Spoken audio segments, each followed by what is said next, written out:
അല്ലാ, എനിക്ക് 40 വയസ്സായി. എന്താണ് ഞാൻ 15 മുതൽ 40 വരെ 25 കൊല്ലം ചെയ്തത്?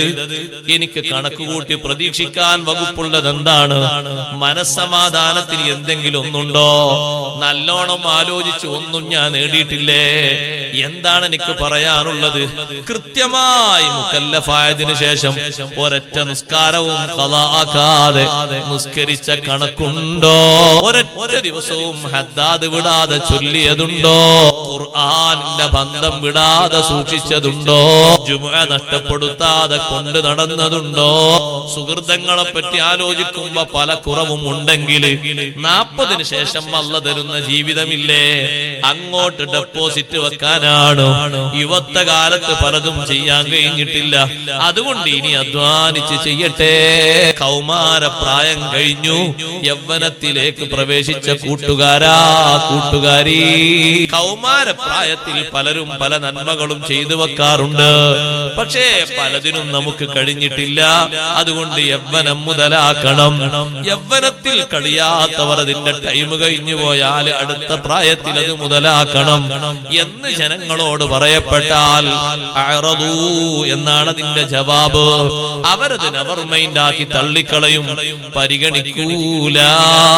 ആളുകൾ എന്താ ചിന്തിക്കാന്നറിയോ? ദുനിയാവിൽ എത്ര കാലമുണ്ട്, നന്നായി ജീവിക്കാൻ ഇനിയും എത്ര പ്രായമാകാനുണ്ട്, ഇനിയും എത്ര ടൈം വരാനുണ്ട്.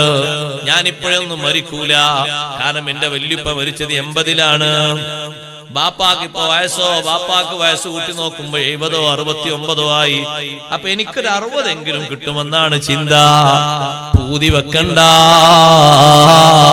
വകം മിൻ ഫതൻ യുംസി വയുസ്ബിഹു ആമിനാ വഖദ് നൂസിജത് അക്ഫാനുഹു വഹുവ ലാ യദ്രി.